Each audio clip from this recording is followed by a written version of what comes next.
Olá, sejam todos muito bem-vindos, muito bem-vindas ao nosso Chácara Talk, o nosso espaço de conversa aqui da Chácara Primavera. E hoje nós estamos com o nosso episódio de número 52 e é muito bom ter você aqui com a gente, viu?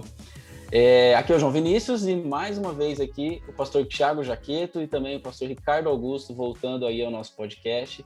Eles também são pastores aqui da nossa comunidade. E, gente, muito bom ter vocês aqui, viu? Bom, a gente está conversando sobre essa nossa série de reflexões, vai passar, conjugando esperança com perseverança, e temos aí, vocês dois já trouxeram reflexões para nós por aqui acerca desse tema, e na última vez foi o Ricardo Augusto quem nos ofereceu aí uma reflexão muito, muito legal sobre Hebreus, sobre a carta aos Hebreus, e a gente tentando entender, principalmente ali no final de Hebreus, como é que essas duas questões se articulam, né? E, Ricardo, eu quero continuar a partir aqui da sua reflexão. E aqui, gente, só para vocês um parêntese aí, a gente está chamando o Ricardo de Augusto para evitar confusões. A gente fala Ricardo, o Agreste, agora o Augusto é ele, tá? Então, para vocês também estarem aí na mesma linha que a gente. Mas, Augusto, vamos lá. Você trouxe para nós reflexão em Hebreus 11, capítulo 11, do versículo 32 a 39. E você falou uma coisa que me chamou muita atenção ali, foi sobre esse olhar e sobre ler esse texto a partir da lente da meritocracia, e que isso seria um perigo e tal. Então, explica para nós um pouco sobre isso, assim, e na sua opinião, assim, amplia para nós quais os perigos que esse tipo de leitura meritocrática pode trazer para nós na nossa leitura bíblica, não só desse texto, mas talvez até de toda a história bíblica. Ô, João, para responder você, eu vou dar um passo para trás, tá? Porque eu acho que essa é uma faceta de um problema maior, né? Muitas vezes a gente vai para o texto bíblico com uma série de imagens pré-concebidas, né? A gente vive numa cultura que tem diversas correntes que tentam moldar a nossa mente e o coração, e essas diferentes narrativas, elas vão gerando imagens, elas vão gerando lentes para a gente ler as escrituras.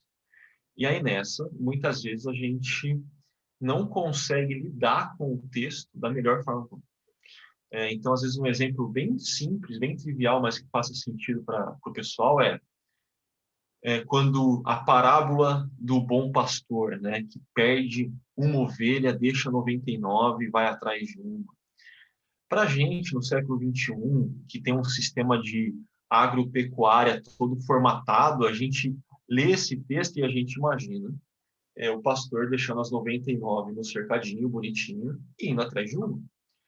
Só que a gente tem que lembrar que Jesus está contando essa história no século I, na Palestina, né, no Oriente Antigo.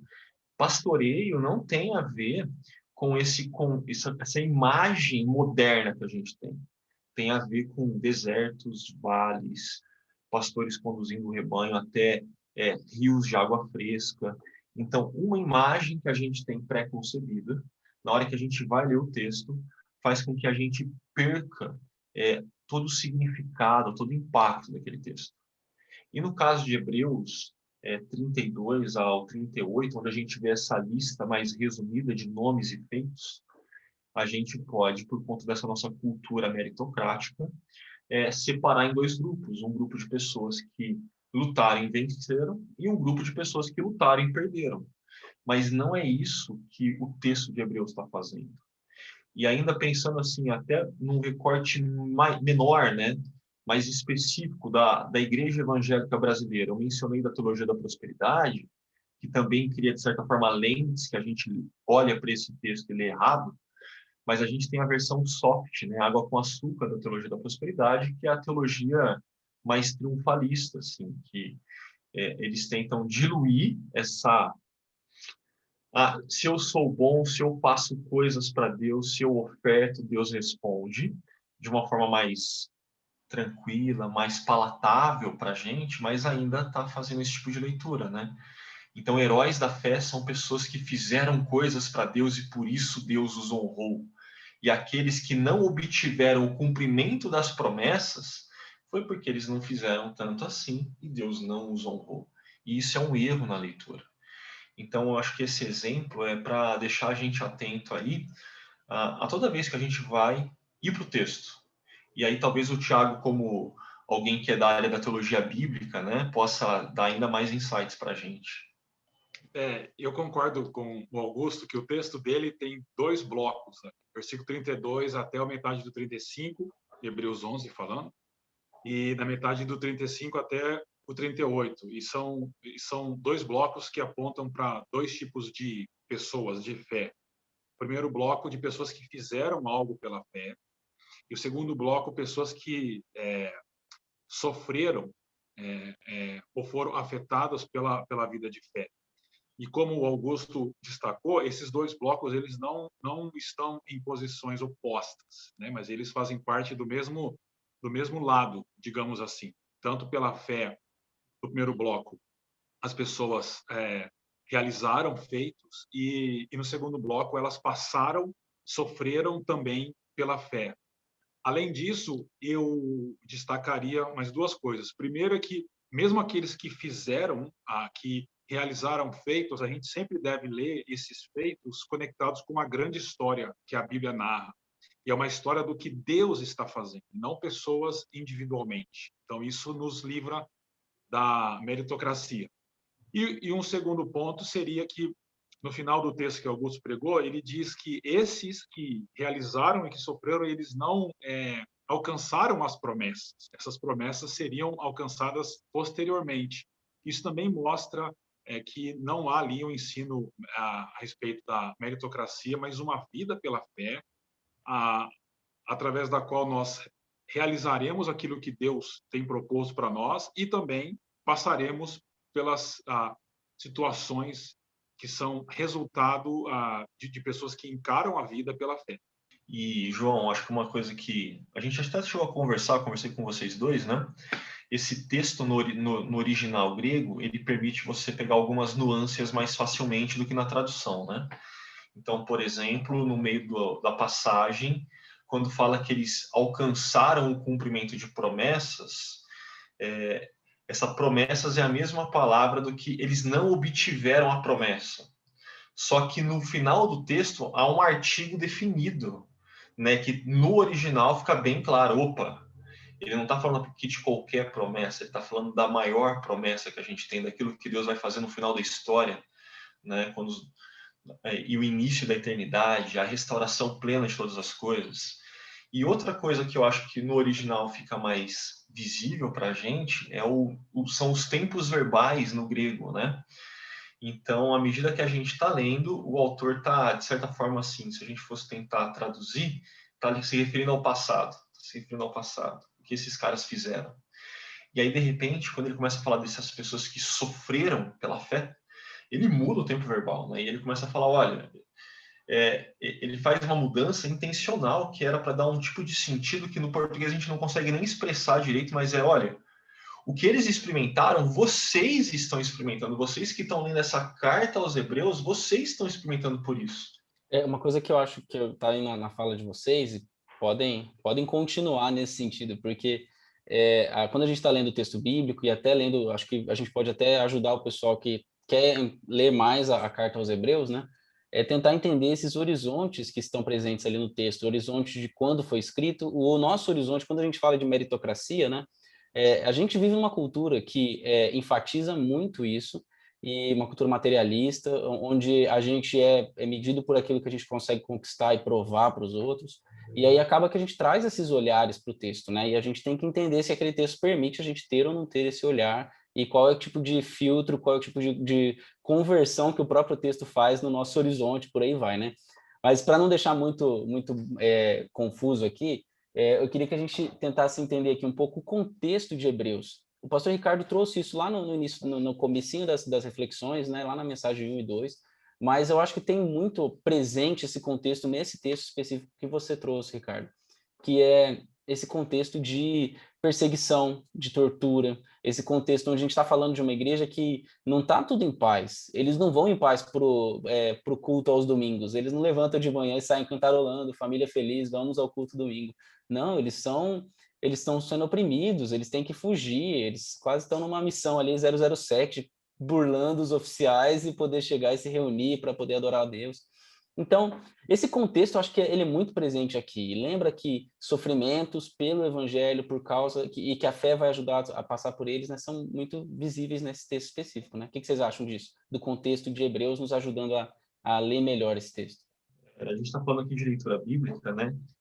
E todo livro que a gente for ler das Escrituras, a gente ter a consciência do contexto no qual ele é escrito, para quem ele é escrito, vai potencializar a nossa leitura, vai melhorar ela, né? E é assim em Hebreus. Então, a gente tem que ter essa mente de que o autor de Hebreus está escrevendo uma carta para discípulos de Jesus que estão dispersos debaixo do território do Império Romano e que eles não estão no momento onde as coisas com o Império, a relação com o Império Romano é uma neutralidade. Não. Há uma perseguição intencional, verticalizada, né? Há uma opressão. Então, até quando a gente lê algumas imagens que o autor de Hebreus utiliza no sentido de, olha, vocês estão postos numa arena, né? Aos olhos de todos. É uma imagem que faz sentido para cristãos que estão sendo perseguidos e que podem se tornarem vítimas dessa perseguição no próprio Coliseu e serem trucidados aos olhos de todos, né? Então, esse contexto, ter essa consciência é muito importante. Talvez o Thiago possa até entrar um pouco mais específico em alguns outros exemplos. Eu diria que, sem dúvida alguma, o Império Romano é o pano de fundo de todo o Novo Testamento, mas quando a gente fala de Hebreus especificadamente, eu acho que o contexto mais próximo ali é o contexto do judaísmo do primeiro século, porque o texto é muito claro que ele está falando com pessoas que conheciam bem o judaísmo. Então, eu penso que o grande problema ali é que, com a caminhada daquela comunidade ou daquelas, né, comunidades, enfrentando oposição das sinagogas e dos judeus, eles estavam em dúvidas a respeito de Jesus. Jesus é o Messias mesmo ou não? E claro que isso vem num contexto de sofrimento. Eu sempre gosto de lembrar que João Batista, que foi o bebezinho que tremeu no ventre da sua mãe quando ouviu a voz de Maria, quando grávida de Jesus, aquele que batizou Jesus, que ouviu dos céus, né, sabendo que aquele primo dele era o Messias, quando ele está preso e a cabeça dele está a prêmio, ele tem dúvidas. E ele pergunta, ele manda seus discípulos perguntarem para Jesus: você é aquele que a gente aguardava ou a gente tem que esperar outro? E aí a gente sempre fica assim, mas João batizou Jesus, João era primo de Jesus, João tinha certeza. Como é que ele tem dúvidas? Simples. O contexto de João, de sofrimento, a vida dele ali em xeque, e realmente ele morreu, ele foi decapitado ali. Então, contextos de sofrimento, de privação, geram dúvidas. E a comunidade dos hebreus, ou as comunidades, eles estavam em dúvidas diante de perseguições, de denúncias dos judeus a respeito de Jesus. A mesma dúvida de João Batista. E o que o autor faz é mostrar que Jesus realmente é o cumprimento do Antigo Testamento, por isso que ele faz sempre o movimento, né, de personagens do Antigo Testamento, ou de eventos, ou de rituais, e ele sempre chega em Jesus e exorta. Então, tem um padrão de movimento em Hebreus apontando isso. E pensando no nosso tempo, um tempo de pandemia e um tempo de problemas financeiros, né, e emocionais. Por exemplo, o Brasil parece que é o país com maior índice de depressão no último ano por causa da pandemia, e acho que a nossa experiência pastoral tem comprovado isso. As pessoas, elas entram em dúvidas, elas têm dúvidas realmente, né, a respeito de Jesus ou a respeito de Deus. E aí Hebreus nos lembra que nós podemos confiar nesse Jesus que nós cremos. Então, eu acho que Hebreus aponta para um tempo de dúvidas, por causa de dificuldades, confirmando que Jesus é aquele que quem nós cremos e devemos nos manter firmes nessa convicção. Nós vivemos também numa sociedade não apenas meritocrática, mas numa sociedade que tenta evitar ao máximo todo e qualquer tipo de sofrimento, né? A sociedade do analgésico que ele comentou. E aí a gente começa a ver esse contexto maior da carta de Hebreus, de Império Romano que persegue, do próprio judaísmo dentro das sinagogas que levanta uma oposição ainda mais vertical aos judeus que aderiram à fé cristã. E aí a gente, em Hebreus 11 está tendo uma lista de heróis da fé que sofreram. O sofrimento faz parte, né? A gente não tem como evitar ele e a gente não precisa desconsiderar ele, né, da nossa caminhada. Mas à luz de quem Jesus é, a gente pode lidar com ele de uma outra forma. Eu queria entrar nesse ponto, Augusto, porque eu acho que existe, às vezes, na leitura bíblica, não só desse texto, mas de outros, uma, assim, uma dúvida honesta. Por exemplo, quando a gente vê Paulo falando, tem de motivo de alegria passar por tribulações. E aí a gente fica pensando, mas esse pessoal gosta de sofrer? Esse pessoal quer sofrer? E aí fica aquela coisa assim, não, mas ninguém gosta de sofrer, né? Ninguém quer passar por adversidades. A gente está, no nosso grupos pequenos, a gente tem refletido sobre a história de Jó e a gente vê que Jó, um dos ícones de que alguém que sofreu muito, não gosta também de sofrer, porque não é natural, a gente se sente muito mal com isso, e isso é normal, né? Mas como conciliar essas duas coisas, assim? Eu queria trazer isso para vocês, assim, nós não queremos sofrer, mas a gente também não quer cair na narrativa da nossa geração, que o Thiago trouxe, né? A geração analgésico, que é a geração que evita a todo tempo o mal e o mal ou o sofrimento, né? Então, assim, para a gente não cair nessa narrativa, mas e nos preparar para o sofrimento, ao mesmo tempo que, não, nós não gostamos e não queremos sofrer. Então, como conciliar essas coisas? E também o fato da história bíblica, ou de alguns pontos, falar, olha, vocês vão ser felizes se passarem por sofrimentos. Então, como que a gente junta tudo isso aí? Bom, eu penso, João, que nós precisamos fazer o seguinte: primeiro, entender que nem todo sofrimento é igual. Eu diria que há pelo menos 3 tipos de sofrimento. Tem aqueles agendados, entre aspas, ou seja, por exemplo, todo mundo sabe que com o avançar dos anos, nós vamos sofrendo mais com o nosso corpo. Tem aqueles que são resultado de nossas escolhas, não necessariamente ruins, mas podem ser, por exemplo, se a pessoa escolhe fumar durante muitos anos, ela vai sofrer por causa disso. Mas há escolhas boas que também sempre trazem um risco de sofrimento. Por exemplo, as pessoas podem optar em não ter filhos para não sofrer com a doença de um filho ou perder um filho. Só que é um risco.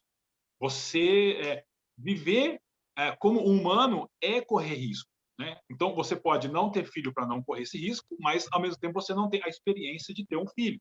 Então, são sofrimentos resultados de escolhas que nós fazemos. E tem aqueles que não têm a agenda. Eles chegam com o pé na porta, como uma doença, por exemplo, né? Um acidente de carro e coisas assim. Então, primeiro tem que entender esses 3 tipos de sofrimento.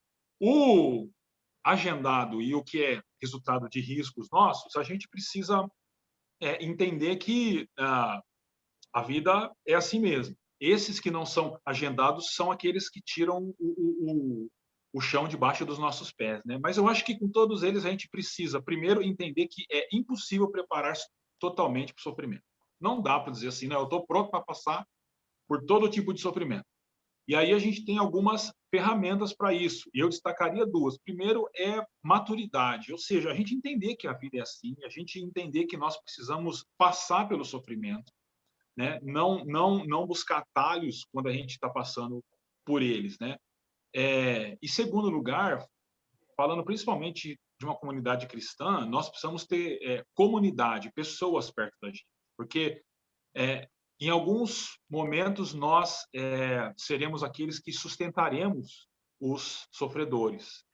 Em outros momentos nós seremos suportados por eles, né? Agora, essa questão de se alegrar com o sofrimento é porque, indiscutivelmente, quando a gente passa por sofrimento, é o momento onde nós estamos mais propícios, mais assim, prontos, né, para sermos moldados, para sermos transformados pelo agir de Deus. Então, quando a gente consegue enxergar o sofrimento de uma perspectiva maior, ampla, né, de uma história maior, aquilo que eu usei quando eu preguei, né, não olhar só os capítulos, mas o final da história, eu acho que a gente consegue entender melhor o que os escritores bíblicos como Paulo e outros, Tiago, por exemplo, né, eles disseram. Só para ilustrar aqui, eu lembro de 2 histórias. tá? Uma extremamente recente, que aconteceu hoje pela manhã, antes da gente começar a gravação, e uma outra mais antiga, do início do meu ministério.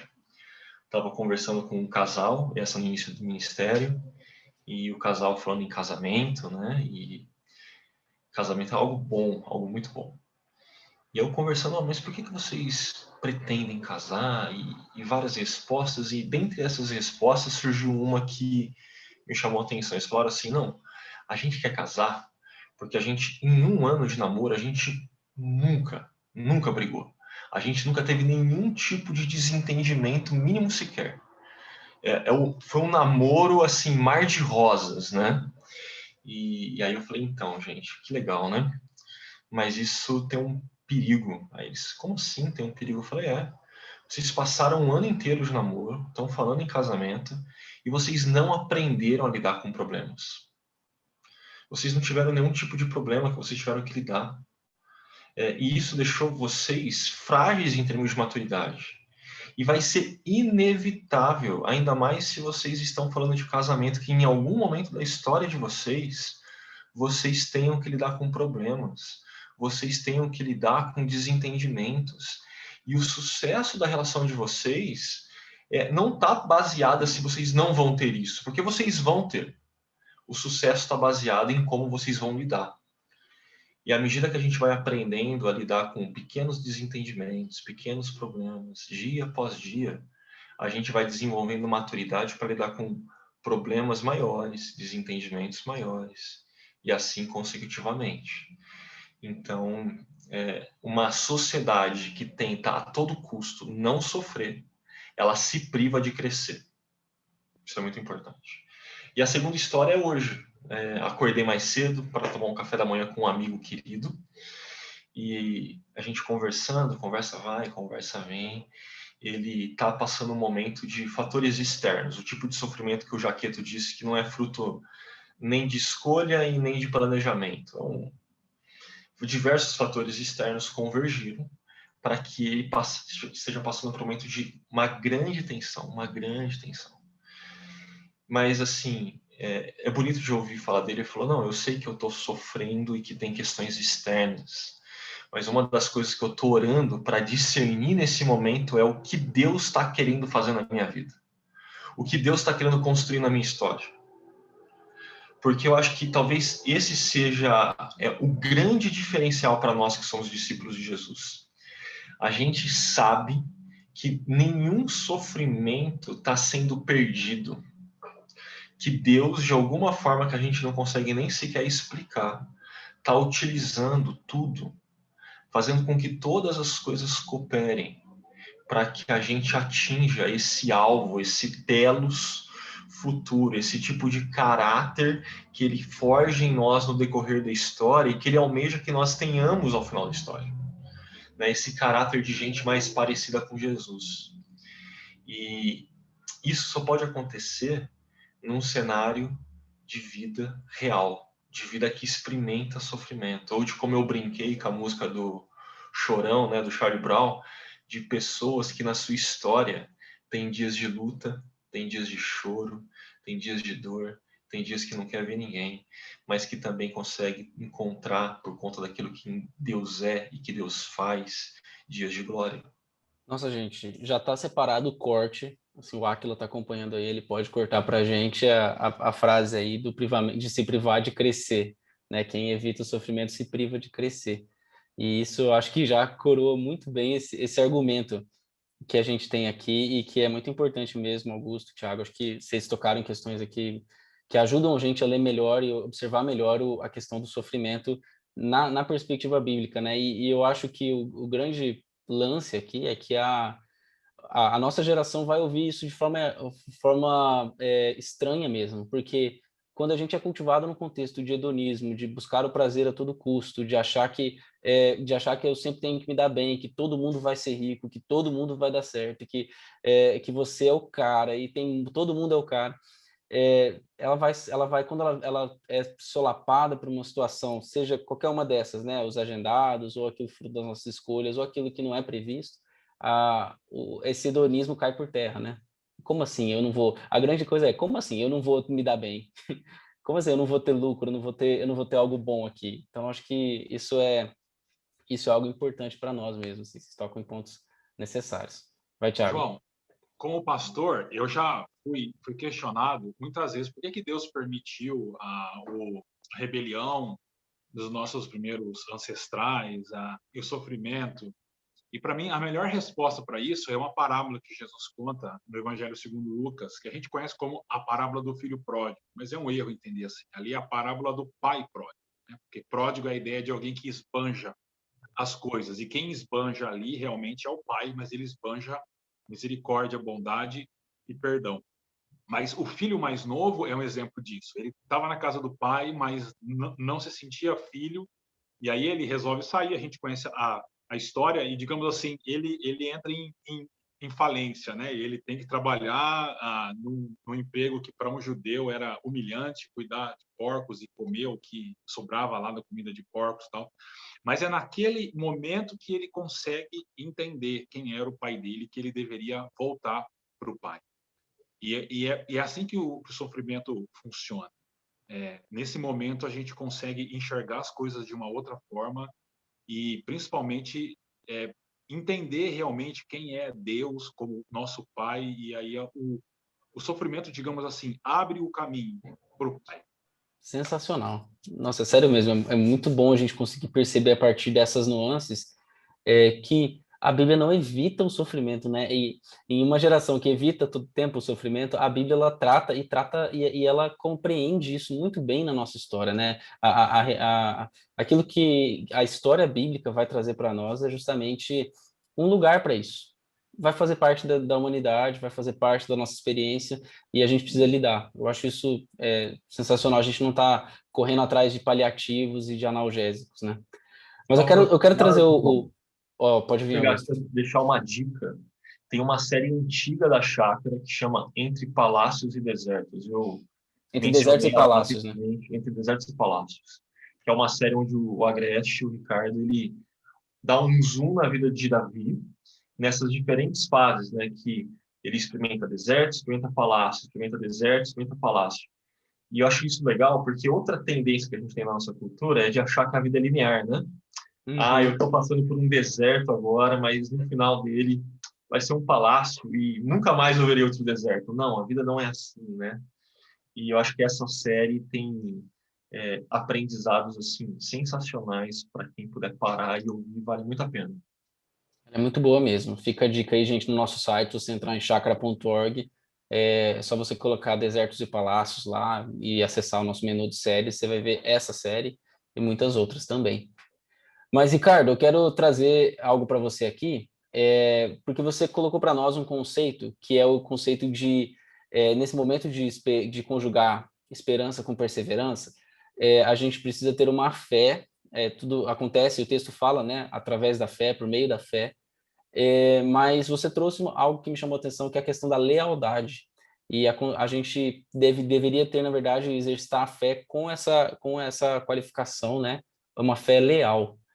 Fala um pouco para nós sobre isso, assim, e até pensando no contexto maior dessa palavra, da palavra lealdade na história bíblica também.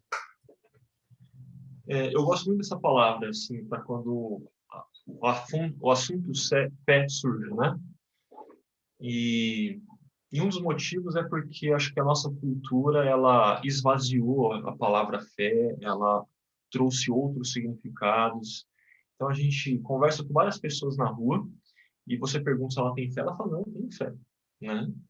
E aí, quando você começa a aprofundar a conversa, você vê que o que tem ali é uma crendice, é um tipo de superstição, ou como diria o Suassuna, aquele otimismo tolo, mas não é uma fé robusta, sólida. E aí, às vezes, assim, falar de fé nesse sentido, nesse mundo que esvaziou a palavra e que tem outros significados que eles têm colocado nela, fica difícil, né? Então, eu tento trabalhar, fé não é apenas essa crença, fé é essa lealdade primeira do coração. É em quem nós depositamos a nossa esperança, a nossa confiança.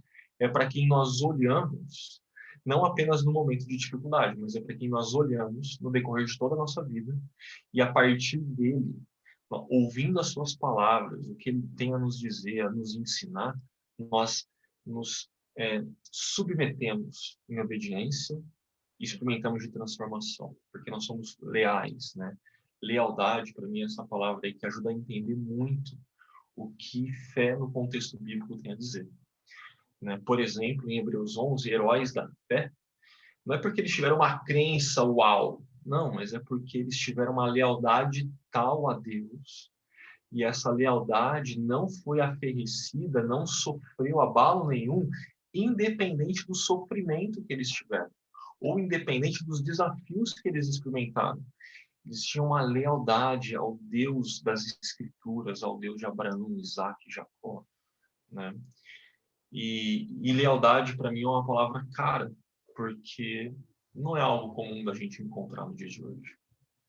Tem uma erosão de sentido da palavra lealdade, né? Eu sinto isso. Parece que lealdade, quando se fala de lealdade, é uma coisa muito banal, muito, assim, é meio vazio, né? Lealdade, às vezes, é o quê? Ah, você não contar um segredo que alguém te falou, né? E necessariamente não é isso, né? Com certeza. E aí, acho que isso esvazia um pouco. Falar, a palavra leal está quase se tornando uma palavra de um vocabulário do século passado, né? Porque não se fala muito de lealdade, não se pratica lealdade, né? Temos um problema o significado de lealdade não acaba sendo muito experimentado pelas pessoas, né? E isso me chama atenção, porque como a gente está nessa cultura, as pessoas, quando se fala de lealdade a Deus, se confunde até às vezes com um certo legalismo, né? Ah, não, estamos na era da graça, nós eu não vou fazer isso, ou eu não vou ser assim como você está achando que eu tenho que ser. E como que vocês veem isso? Porque a história bíblica vai sempre também caminhar nessas duas direções. Nós somos alcançados pela graça de Deus, nós somos movimentados para agora praticar boas obras a Ele, e nessas boas obras nós provamos a nossa lealdade a Ele e exercitamos essa nossa fé leal nele, nas promessas dele sobre nós, mas ao mesmo tempo a gente vai errar. E em alguns momentos a gente vai experimentar onde nós não vamos ser tão leais assim. Então, como que a gente concilia essas duas coisas e deixando até um tom de esperança, já que a gente está falando de conjugar esperança com perseverança, para aqueles que se veem em situações onde eles, na autoanálise, eles falam: eu não sou tão leal assim quanto eu acho que eu deveria ser, ou quanto a Bíblia me exorta a ser. Realmente nós não seremos como deveríamos ser. Eu lembro de uma palestra do Brennan Manning, autor de vários livros importantes, por exemplo, O Evangelho Maltrapilho. Uma palestra dele, se eu não me engano, em Wall Street, coração financeiro dos Estados Unidos e do mundo, provavelmente. E ele dizia que, claro, era uma metáfora, né? Mas que quando a gente chegasse lá no céu, Deus faria uma pergunta para nós: você sempre teve certeza que eu te amei? Mesmo você não merecendo? E o segredo está nessa resposta, de ter a certeza de que nós somos amados por Deus, independente daquilo que a gente faça ou deixe de fazer. Isso é meio escandalizante, digamos assim, porque algumas pessoas vão pensar assim: então se é assim eu posso viver de qualquer jeito, mas aí que está o erro, né? E Paulo teve que combater isso, por exemplo, na carta aos Gálatas, ele tem que fazer isso. Mas eu entendo que o caminho é esse, assim, nós entendermos definitivamente que o amor que Deus tem por nós, e a prova máxima disso é o envio de Jesus à cruz e a ressurreição de Jesus. E em decorrência disso, não por obrigação ou por medo, mas por gratidão e por lealdade, nós então nos esforçamos por viver uma vida digna do Evangelho de Jesus, né? E eu acho que faltam esses dois movimentos, essa confiança no amor de Deus por nós. Muita gente fala da boca para fora, mas não entende assim.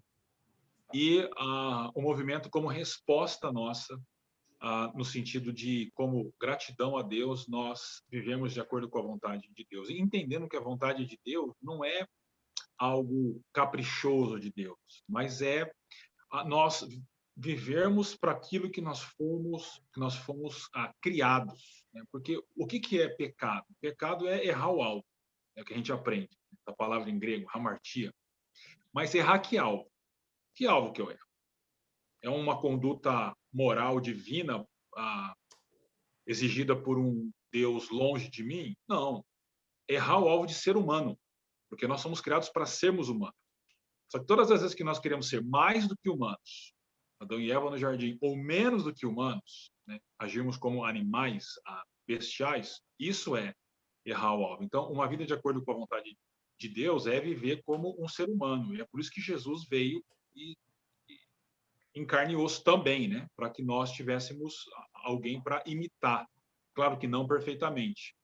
Então, eu diria isso, João. Confiança no amor de Deus expressa em Jesus e derramado em nossos corações pelo Espírito e um movimento de resposta em gratidão e lealdade a esse amor.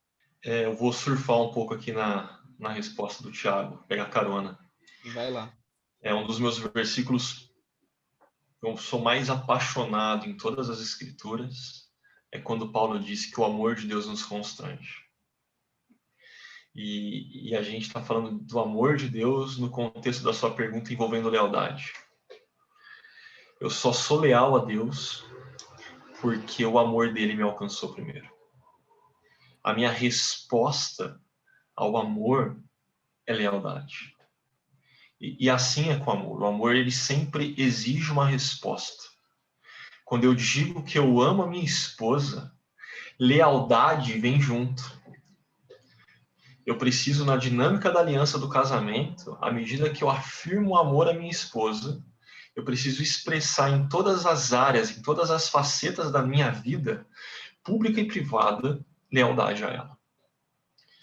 E se o Deus, Criador, Redentor, está manifestando amor e por amor está me alcançando, está me fazendo parte do povo dele, da história que ele está contando, eu preciso responder com lealdade.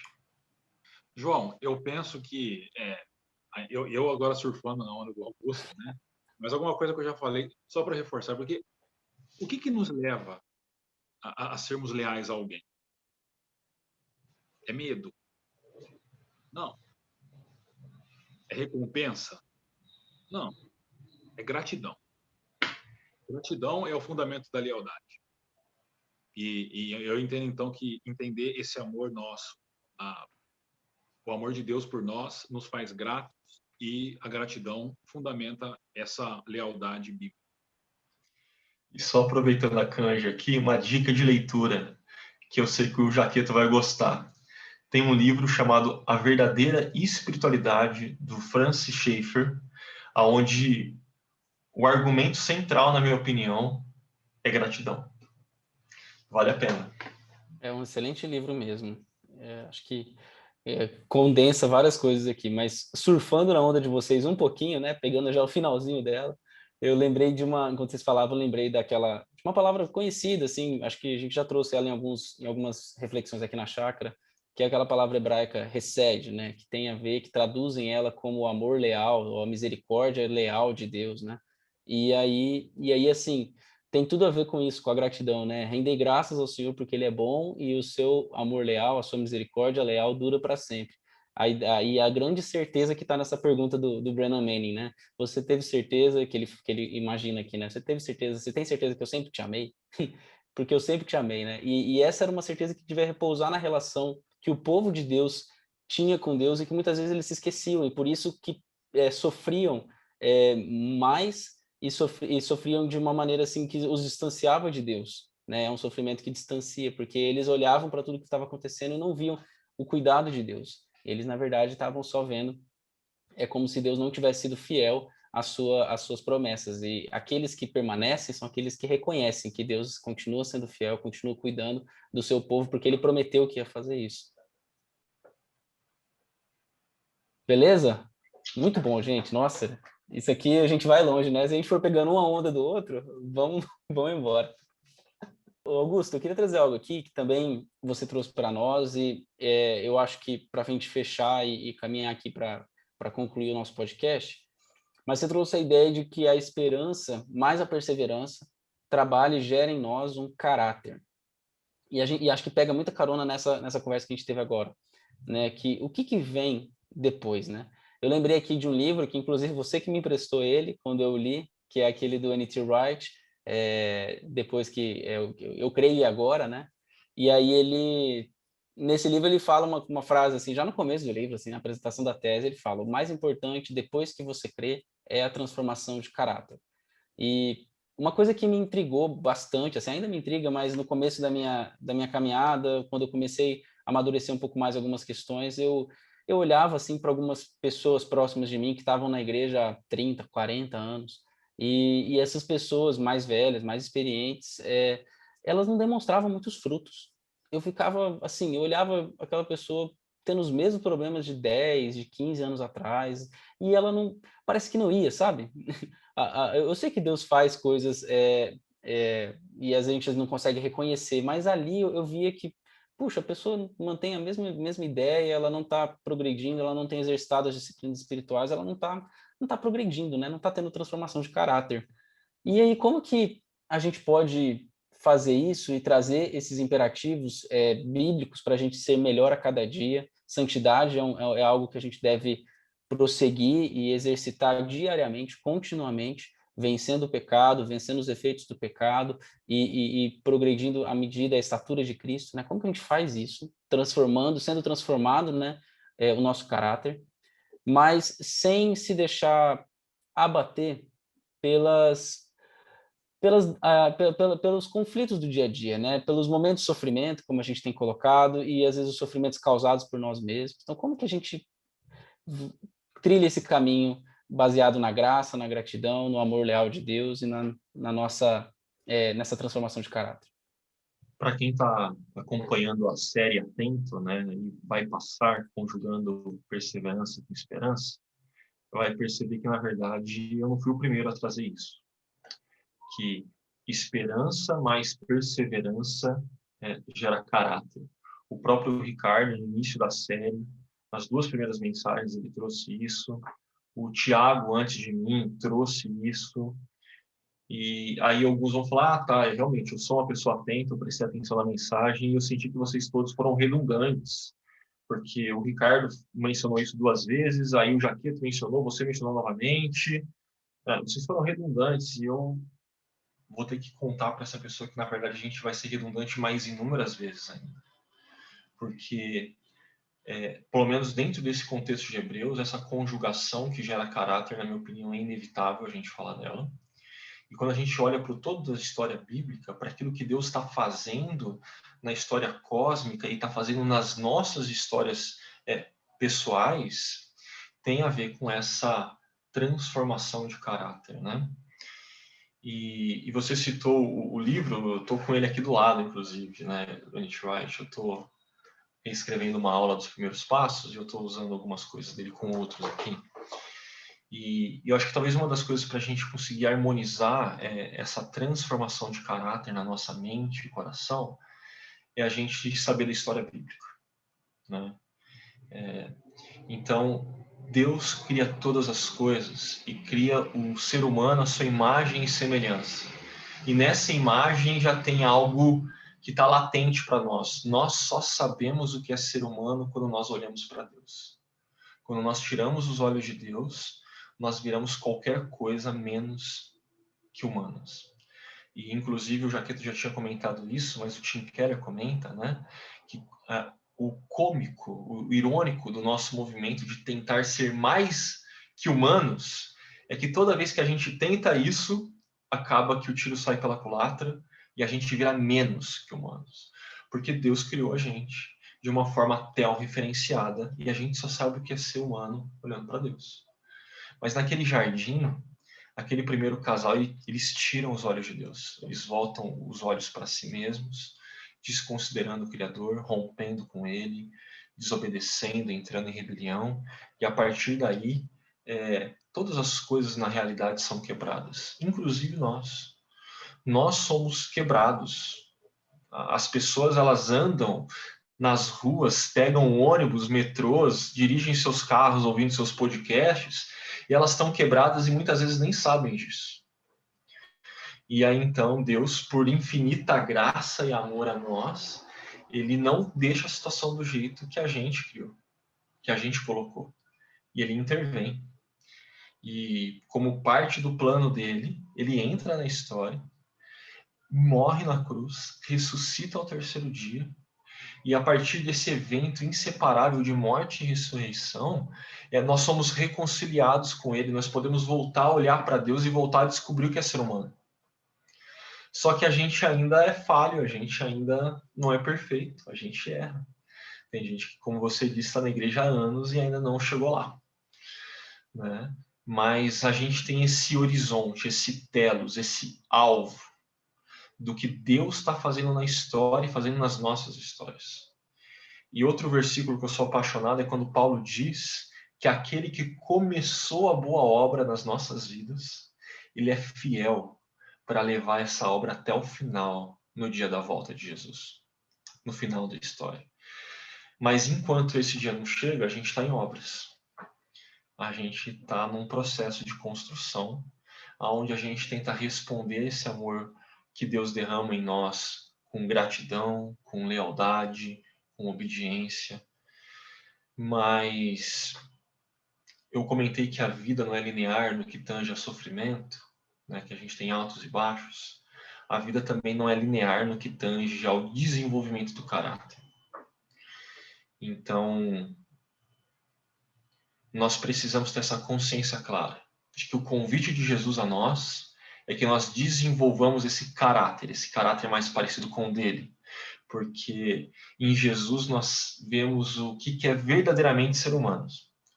Mas a gente também tem que lembrar que quando a gente não consegue, que quando a gente falha, que quando a gente tropeça, quando a gente erra, quando a gente peca, esse mesmo Deus continua pronto a derramar graça, misericórdia, perdão, a estender a mão, levantar a gente seguir na caminhada. E eu já estou falando demais, mas tem uma história que eu lembro que eu não posso deixar de contar, que eu sei que quem me conhece já ouviu eu contar ela várias vezes. Eu estava andando com um amigo de longa data nas ruas de Barão, ali perto da Unicamp, e quem conhece a região sabe que tem mais buraco que rua, né? E a gente andando, conversando, tudo sobre a vida e tudo mais. E tinha um pai andando na frente com o menininho, um molequinho pequenininho. E aí, o menininho levou um tropeção num daqueles buracos, foi pro chão, levou o capote e abriu o berreiro. E aí nessa é como a minha memória lembra assim, né? Rolou aquele slow motion, porque o pai parou para ver se o menino estava bem, a gente se aproximou e passou do lado bem na hora que a seguinte cena acontece. O pai abaixa, dá aquela sapeada no menino, vê se o menino está tudo bem, viu que não machucou. Aí ele estende a mão e fala pro filho: caiu, levanta. Cara, eu e esse meu amigo, a gente passou e um olhou pro outro e falou: Deus falou com a gente. Porque a gente está nessa caminhada com o próprio Deus ao nosso lado, ou ainda melhor, dentro de nós, através do seu Santo Espírito. E quando a gente caminha, Deus é aquele que está cuidando da gente e convidando a gente a caiu, levanta. A caminhada ainda não acabou. O alvo, o telo, está lá na frente. A gente ainda não chegou lá. Segue a caminhada. Caiu, levanta. Eu acho que eu não tenho mais muito o que falar depois dessa explanação do Augusto. Eu só reforçaria essa ideia de enraizar esse conceito de caráter bíblico nessa origem que o Augusto falou, de quem nós somos, e nesse fim. Então, eu diria que o nosso caráter cristão também tem um lado escatológico. Ele aponta para aquilo que nós seremos um dia plenamente. Então, a gente deve enraizar a ideia de caráter bíblico em nossas origens e em nosso telos, nessa perspectiva escatológica. Senão, a gente trata essa ideia de caráter bíblico como uma ideia de virtude dos gregos, por exemplo, né? Muito etérea e sem conexões com a vida real, realmente, tal. Mas eu faria só mais um apontamento no outro sentido, que é curioso ver que as pessoas que negam essa caminhada cristã, que se opõem a ela, o fim delas não é muito legal. Então, eu acho que a experiência prova que o caminho é o evangelho. E aquelas pessoas que se mantêm na rebelião, a vida prova que esse não é o caminho que elas devem ter. Eu tenho passado assim, eu tenho visto muita gente assim, que se opõe ao evangelho, que acha que sabe como deve viver, que acha que essa ideia de evangelho, de caráter cristão, de esperança cristã, é tudo balela, mas elas têm se deparado com situações muito ruins que eu oro para que elas sejam convencidas de que esse não é o caminho que elas devem tomar. O caminho é o caminho do evangelho e dessa nossa construção de um caráter cristão. Gente, eu acho que melhor assim seria difícil, porque a história que o Augusto terminou e você também agora, Thiago, sim, colocar essa dimensão escatológica faz a gente realmente refletir o fim de todas as coisas, no fim, no sentido de propósito, né? Para quê? Por que que eu estou sendo melhor, né? E aí a gente aponta para aquilo que Deus está fazendo e vai completar, né? Essa obra que Ele começou, Ele vai completar no dia e no momento adequado, e a gente leva a nossa esperança para esse lugar. Muito bom. Eu lembrei aqui também, quando vocês falavam, da própria ação de Jesus, né? E quando Jesus ele estava ali manifestando o seu poder e manifestando quem ele era, o Filho de Deus, o enviado de Deus ao mundo, ele estende a graça quando ele executa e faz uma cura, mas ele ao mesmo tempo, e essa graça alcança aquela pessoa e ao mesmo tempo ele fala, você creu, entendeu, né? Tá subentendido ali, vá e não peques mais. Ou seja, agora você precisa ter uma mudança de atitude, precisa vir. A graça, ela começa esse trabalho, mas agora você precisa caminhar comigo, você precisa me seguir. Você precisa agora fazer esse caminho e largar e abandonar o pecado. E acho que esse é todos os dias, né? Assim, quando a gente cai, a gente levanta. E a gente lembra de Jesus olhando para nós, olha, eu te dei mais essa chance agora, eu estou te dando essa oportunidade agora de você ir e não pecar mais. Então, acho que isso que deve conduzir a nossa caminhada aí, muito bom.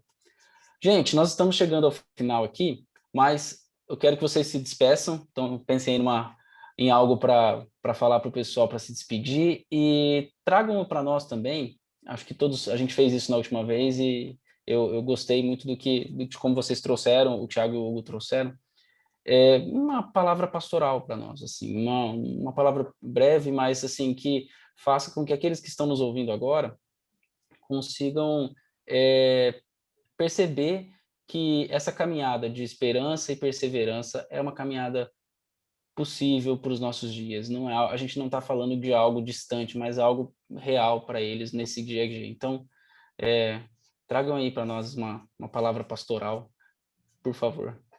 Bom, eu vou, então, depois o Augusto finaliza. Eu quero só lembrar o começo do capítulo 11 que a gente tem tratado nessa série com o pastor Ricardo Agreste, com o Augusto também, e nas próximas semanas, que começa dizendo, ora, a fé é a certeza daquilo que esperamos e a prova das coisas que não vemos, pois foi por meio dela que os antigos receberam um bom testemunho. E a minha palavra pastoral é que esse texto nos convida a uma vida pela fé, mas essa fé enraizada na história e na história bíblica. E nesse começo ele fala sobre esperança, ou seja, a fé nos faz viver olhando para o final de todas as coisas, esperança, mas também diz que é a prova das coisas que nós não vemos, ou seja, nós vivemos não por aquilo que nós vemos, ou seja, a gente vive, por exemplo, a gente vive em um país corrupto. Viver pela fé é você viver de modo não corrupto em um país corrupto, né? É viver não dando jeitinho nas coisas quando a gente vive em um país, no país do jeitinho, ou seja, viver por aquilo que está além daquilo que a gente enxerga. O resultado disso, dessa esperança e dessa perseverança, fruto dessa perspectiva de enxergar o que está por trás, é o que o autor fala de bom testemunho, que a gente pode aqui dizer que é o que a gente está tratando sobre caráter, né? Se manter íntegro ao longo do caminho. Então, eu diria isso: esperança, perseverança, fruto de como nós enxergamos o mundo, as coisas, e o resultado é esse bom testemunho. É disso que o mundo precisa. O mundo não precisa de mais dinheiro, de mais política. Todas as coisas são boas e elas têm seu lugar, mas o que o mundo precisa é de pessoas que, como a gente tem trabalhado, né, conjuguem esperança com perseverança e tenham um caráter. A gente já comentou aqui, né, da questão dos tempos verbais em Hebreus 11, nesse final do texto. E à medida que o autor intencionalmente muda os tempos verbais e ele vai caminhando para o final do capítulo, a impressão que fica é que aquela lista de Hebreus 11 está aberta. Está aberta para todos aqueles que estão lendo a carta, todos aqueles que estão passando por algum tipo de sofrimento, mas está aberta desde que eles conjuguem esperança e perseverança. Está aberta desde que eles mantenham a sua lealdade ao Deus que se revela plenamente em Jesus. Conscientes disso, o que eu diria para quem está ouvindo a gente, você lembra que você não está sozinho. Você faz parte de um povo, de uma multidão de gente, e de gente que sofreu muito mais que você, que sofre como você, e que conseguiu. E que se você não tirar os seus olhos de Jesus, você também vai conseguir. Você também vai poder ter esse privilégio de fazer parte desse hall de nomes, que os elogios que acontecem ali de que Deus não se envergonha de ser chamado Deus deles, vai poder se aplicar a você. Muito obrigado, gente. Muito obrigado. Acho que aqui eu ecoo aí os nossos ouvintes também. Quero agradecer pela disponibilidade, pelas palavras que vocês trouxeram para nós hoje. Creio que elas vieram de encontro a muitas angústias e necessidades que nós todos vivenciamos em relação a esses temas, e queria agradecer e desejar que Deus continue abençoando vocês, as famílias de vocês, viu? Amém. Bom, pessoal, estamos chegando aqui ao fim de mais um episódio do nosso Chakra Talk, e também quero agradecer a você que nos acompanhou por aí. De verdade, muito obrigado, porque a gente sabe que vocês têm não só acompanhado, mas têm assim, sido impactados por aquilo que a gente tem colocado nesses nossos momentos. E o convite que a gente sempre faz é que você não pare isso que você tem acompanhado por aqui em você, mas que você compartilhe com outras pessoas. Então, compartilhe esse episódio, compartilhe os outros episódios, aquilo que você tem chamado a sua atenção, coloque para algum amigo, algum conhecido seu, para que essa pessoa também possa ser abençoada. Um detalhe, algo que a gente tem feito nos últimos episódios, a gente tem oferecido alguns cortes, que são trechos menores daquilo que nós estamos conversando, trechos que chamam mais atenção. Se você entrar lá no nosso canal do YouTube, youtube.com/Chácara Primavera, você vai poder ver todos esses cortes, e ali você pode, às vezes, compartilhar um trecho que dá aquele gostinho de quero mais, e aí aquela pessoa que você está mandando pode acompanhar um pouco melhor o que a gente está conversando aqui, tá bom? Então, eu queria deixar essa palavra aí de incentivo para que vocês compartilhem também o nosso podcast. E lembre-se sempre que tudo que a gente tem feito nesses momentos, nesse momento de pandemia, principalmente, todos os nossos conteúdos, tudo aquilo que a gente tem pensado nesse tempo, está presente no nosso site, basta você acessar chakra.org, está tudo lá, e às 10 horas da manhã, aos domingos, o nosso encontro ao vivo acontece, a gente continua, se você está ouvindo no momento que a gente está publicando esse podcast, a gente continua com nossas reflexões, vai passar, nós agora estamos caminhando para o fim, para a conclusão dessa série. Então, confere lá aos domingos, 10 horas da manhã.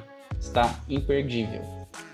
Que Deus abençoe muito a sua vida e abençoe a sua família. E até o nosso próximo podcast. Um grande abraço. Valeu.